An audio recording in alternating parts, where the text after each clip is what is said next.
Agora eu vou tocar uma clássica sertaneja, Menino da Porteira.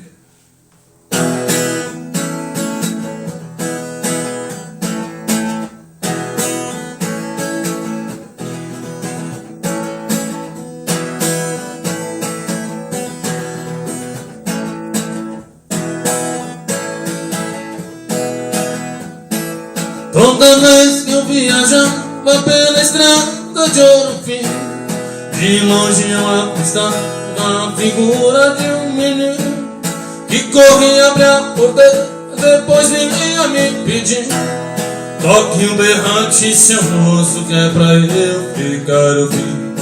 Quando a boiada passava e a porteira ia baixando, eu jogava uma moeda e ele saía pulando. Obrigado, boiada, que Deus vai me acompanhando. Daquele sertão afora, meu berrante a tocar. No caminho dessa vida, muito espinho eu encontrei, mas nenhum caso é mais fundo do que isso que eu passei. Na minha viagem de volta, qualquer coisa eu cismei. Vendo a porteira fechada, o menino não avistei. Apeei o meu cavalo num ranchinho beira-chão. Vi uma mulher chorando, quis saber qual a razão. Boiadeiro veio tarde, veja a cruz no estradão. Quem matou meu filhinho foi um boi sem coração.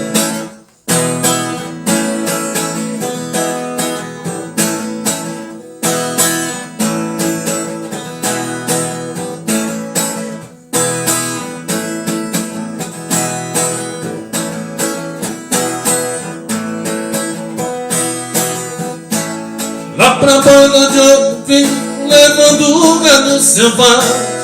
Quando passo na porteira, até vejo a sua imagem.